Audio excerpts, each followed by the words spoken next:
This is awkward. Klay Thompson, who played with the Warriors for 13 years, was traded to the Dallas Mavericks, which was a trade that Klay wanted. The Mavericks played the Warriors for the first time this season, and Klay received a loud standing ovation from the employees, as well as the fans, which was great. Draymond and Steph showed Klay some love before the game began. Klay hit a three and did a shimmy like Steph usually does. Was Klay trolling Steph? I know this game was very personal for Klay, of course, which I think it's because he might be feeling some type of way about the Warriors not wanting to pay him what he felt he was worth. What surprised me about this game, though, was how personally Steph Curry took it. Not only did he seem to trash talk Klay after hitting the and one, he literally scored the last 12 points for the Warriors to win the game. He hit Klay Thompson and the entire Dallas team with the night-night. He also seemed like he was shouting, "This is my house!" I'm not sure if that's what he was actually saying, but the message was clear. The Bronny James experiment seems to be a bust as far as some critics are concerned. One of those critics are Charles Barkley, who thinks it's stupid for the Lakers to allow Bronny to only play in home games for the G League. Barkley feels that pulling Bronny away from the G League during their away games, just so he can sit on the bench at the Lakers game, is unfair to Bronny, and it won't help him become a better player. Barkley also thinks that Bronny is not ready to be in the NBA. Do you agree or disagree? I don't think when the Celtics acquired Porzingis they had this in mind. But that didn't seem to stop Ja Morant, who showed up and showed out as he dunked on both Kristaps Porzingis and Derek White at the same time. The Grizzlies stunned the Boston Celtics, not only with this superb dunk, but with a win for the Grizzlies. This season, the Grizzlies seem to win when Ja is on the floor. Hopefully, he can stay healthy enough to stay on the floor so that we can see more highlights like this one. Wow. That's superb. Stephen Curry is ridiculous. It's almost as if he's a magician on the court. The wizardry of this man is insane. Check out this play by Steph Curry. He was surrounded by 3 defenders, he breaks away, does a spin move around his defender, loses the ball, fights for it, gets it back, loses his balance, and as he is falling to the floor, he throws it up and makes the basket. Plus he gets the and one, and of course he makes the free throw. Just amazing. They say don't get mad, get even. Pass, Betasday! But let's face it, in this life, getting even can get you into trouble, especially in the NBA. So, how are NBA players supposed to get vengeance on their opponents on the court? Well, how about like this? Giannis Antetokounmpo was dunked on by Goga Betasday, so he took the don't get mad, get even approach. Giannis! How's that for revenge? Any questions? They tried to warn Ja Morant when he did his dance on the Warriors during the playoffs, and ended up losing to the Warriors, who ended up winning the championship that year. Steph taught Ja Morant a lesson about trash talking. And now Anthony Edwards is the latest to learn this very valuable lesson from the Warriors after talking trash to the Dubs while beating them on their home floor. This time, Draymond decided to teach Ant-Man the lesson by hitting him with a dunk, and then the night-night. You've heard it once, you've heard it time and time again. Never underestimate the heart of a champion. When will they learn?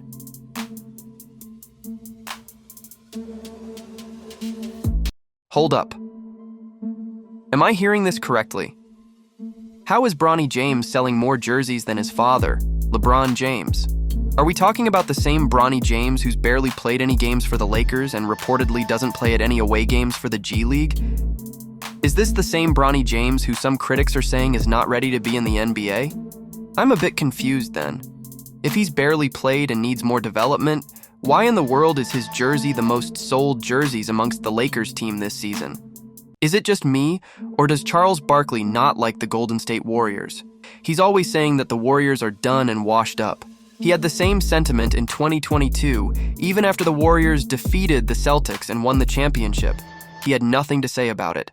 Recently, the Warriors were number 1 in the West, and now OKC is number 1, and the Warriors are number 2, but he refused to say that the Warriors are the second best team in the West. Instead, he chose the Phoenix Suns, who are at number 9. OKC is the best team. Who's the second best team? You better say The Phoenix Suns. Nope, Golden State Warriors. No, the Stop Phoenix it. Suns are the Nope, second best Golden team in State the Warriors. West. Stop it. Golden Memphis- State is in second place. Give them their props. Then I'm not giving them props. See? I don't See? believe in them. See? Even Jalen gave him a look. To make it even worse, he talked about the Kings in 2022 when they lost to the Warriors. But instead of giving the Warriors their props, here is what he said. But they really remind me of the Sacramento Kings 2 years ago when they should have beat the Warriors in the playoffs. Things got a bit rocky for the Houston Rockets as they were defeated by the Portland Trail Blazers 104-98. Dillon Brooks was fouled by Shaedon Sharpe and didn't seem to like it very much.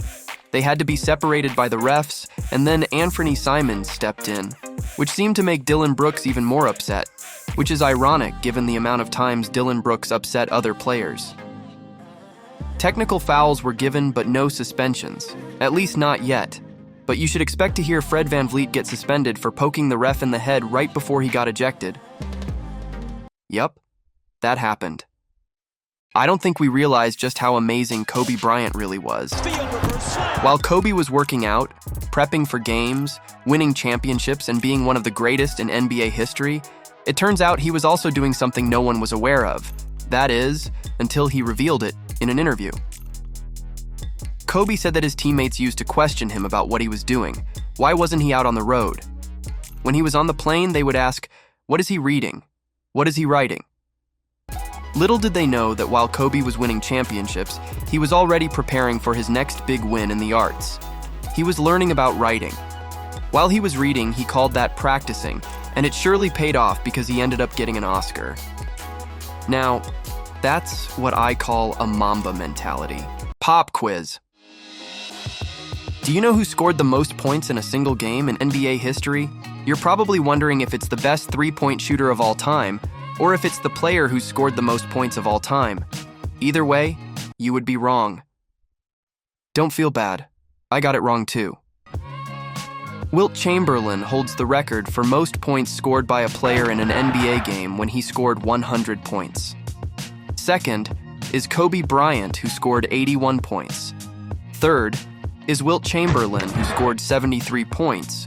Fourth, yet again, is Wilt Chamberlain, who scored another 73 points, and the fifth player is once again Wilt Chamberlain with yet another 73-point game.